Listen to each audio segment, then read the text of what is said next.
एवी super academy में आपका स्वागत है। चलिए हम लोग देखते हैं प्रैक्टिस सेट नंबर 10 एमटीएस और रेलवे के लिए काफ़ी इम्पोर्टेंट है जीएस का। मिलान किस उद्योग के लिए प्रसिद्ध है?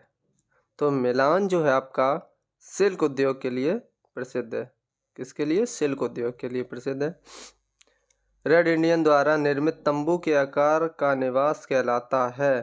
तो रेड इंडियन के द्वारा जो निर्माण किया है तंबू, उसको तिपी बोलते हैं हम लोग। ठीक है। अगला क्वेश्चन, मर्डेका पैलेस किस देश का प्रसिद्ध स्थान है? तो मर्डेका पैलेस जो है आपका जकार्ता का स्थान है। तुजू दर्रा किस राज्य से संबंधित है? तो तुजू दर्रा जो है आपका मणिपुर से संबंधित है। नेक्स्ट क्वेश्चन देखते हैं। नेक्स्ट क्वेश्चन कहाँ गया? लगता है गायब हो गया है, अभी जिंदा है। दक्षिण पूर्व मध्य रेलवे का मुख्यालय कहाँ पर है?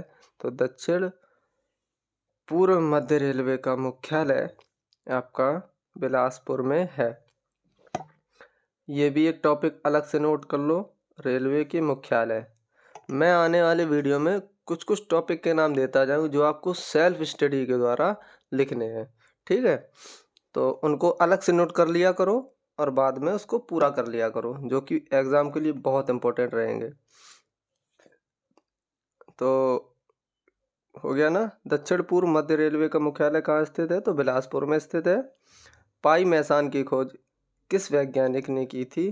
तो पाई मैसान की खोज युवाका ने की थी। दूरबीन का लेंस बनाने के लिए किस कांच का प्रयोग करते हैं? तो फिलिंग कांच का प्रयोग किया जाता है। टुंड्रा प्रकार की जलवायु का दूसरा नाम क्या है? तो इसका दूसरा नाम ध्रुवीय जलवायु है। ये किसने कहा था कि संसदीय प्रणाली सरकार का दैनिक मूल्यांकन भी उपलब्ध कराती है और आवधिक भी है? ऐसी बात किसने कही थी? तो डॉक्टर भीमराव अम्बेडकर जी ने कही थी। भारत का अंतिम अंग्रेज गवर्नर जनरल कौन था? तो लॉर्ड माउंटबेटन भारत का अंतिम अंग्रेज गवर्नर जनरल हुआ करता था।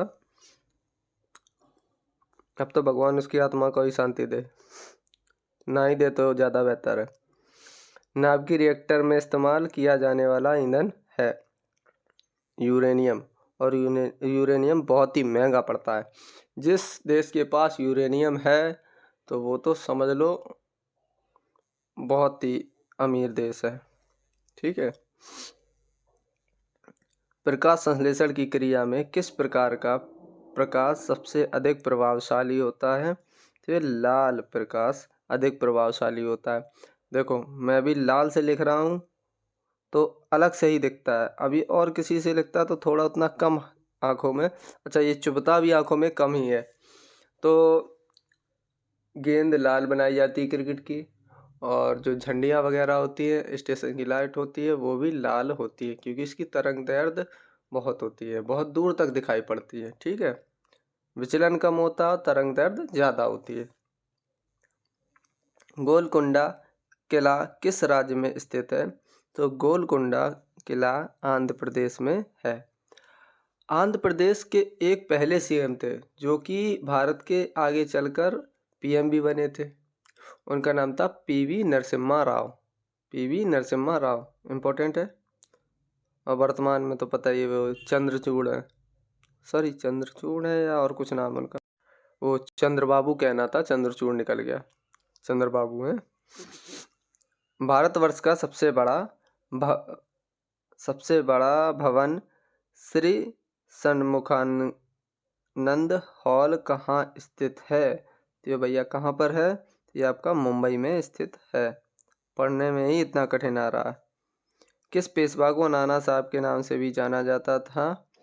तो बालाजी बाजीराव को नाना साहेब के नाम से भी जाना जाता था। आगे देखते हैं। जर्मनी में प्रयोग की जाने वाली मुद्रा का क्या नाम है? तो जर्मनी में यूरो मुद्रा का प्रयोग किया था। जर्मनी की राजधानी बर्लिन है। अगला क्वेश्चन, विश्व का दूसरा सबसे बड़ा महाद्वीप कौन सा है? तो अफ्रीका महाद्वीप दूसरे नंबर पर है, जबकि एशिया पहले नंबर पर है। गांधी जी ने अखिल भारतीय खिलाफत कमेटी के अधिवेशन की अध्यक्षता कब की थी? तो इसकी अध्यक्षता 23 नवंबर 1919 में की थी। और 1919 में ही खिलाफत आंदोलन भी हुआ था। 1919 में ही वो 13 अप्रैल 1919 को जलियांवाला हत्याकांड भी हुआ था। आगे देखते हैं, कौन सा अधिकार सर्वोच्च न्यायालय को प्राप्त है? तो भाई राजनीति पुनरीक्षण कर सकता है, न्यायिक पुनरीक्षण कर सकता है, कानूनी पुनरीक्षण सभी हैं भैया। सर्वोच्च न्यायालय को सभी अधिकार प्राप्त हैं। आपको मृत्युदंड भी देगा, माफ भी कर देगा। अगला, भारत ने शुद्ध शून्य उत्सर्जन का लक्ष्य कब तक हासिल करने की घोषणा की है? ये 2070 तक। किसकी घोषणा की है? शुद्ध शून्य उत्सर्जन का लक्ष्य। ठीक है, आगे देखते हैं, किस स्थान पर विवेकानंद स्मारक है? तो कन्याकुमारी में विवेकानंद स्मारक है, जहाँ पे बैठ के अपने पीएम साहब ने ऐसे ऐसे फोटो खिंचवाई कि मान लो दिन भर ही वो साधना में रहते हैं। ठीक है, गोवर्धन योजना किसके द्वारा संचालित की जा रही है?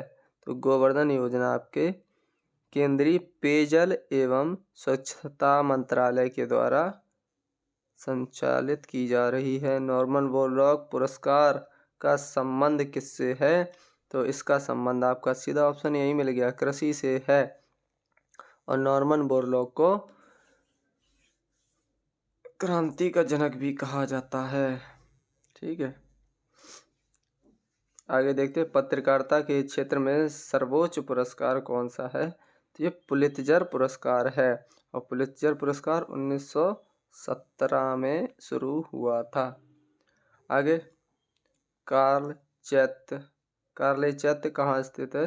तो कार्ले चैत्य आपका पुणे में स्थित है। वीडियो की समाप्ति हुई।